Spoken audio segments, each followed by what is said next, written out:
ఆంధ్రాలో కూడా హైడ్రా తెస్తానంటున్నారు కదా, మొట్టమొదటి శ్రీశైలం దగ్గరే చేయాలేమో.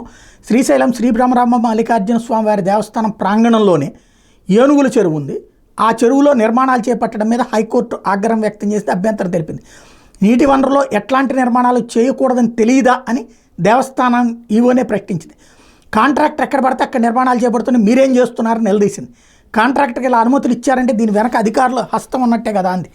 వ్యవహారంలో పూర్తి వివరాలతో మెరుగైన అఫిడవిట్ దాఖలు చేస్తామని ప్రభుత్వ ప్రత్యేక న్యాయవాది సింగమనేని ప్రణతి కోవడంతో ధర్మాసనం సెప్టెంబర్ 18వ తేదీకి విచారణ వాయిదా వేసింది.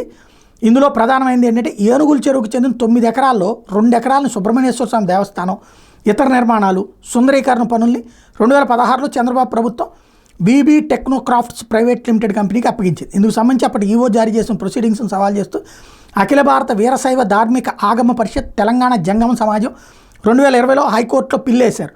వ్యాజ్యం మీద సీజే ధర్మాసనం బుధవారం మరోసారి విచారణ జరిపింది. పిటిషనర్ తరపు న్యాయవాది బివి సతీష్ వాదనలు వినిపించారు. చారిత్రక నేపథ్యం ఉన్న చెరువును పూర్తి చేస్తున్నారని, అక్కడ నిర్మాణాలకు అనుమతులు ఇచ్చారని చెప్పారు. నీటి వనరుల స్వరూపాన్ని మార్చడానికి వీల్లేదని చెప్పారు. ప్రభుత్వం తరపున స్పెషల్ జీపీ ప్రణతి స్పందిస్తూ ఇప్పటికే ఈ వ్యవహారంలో కౌంటర్ దాఖలు చేశాం, మరిన్ని వివరాలతో మెరుగైనటువంటి చేస్తామని ప్రకటించారు.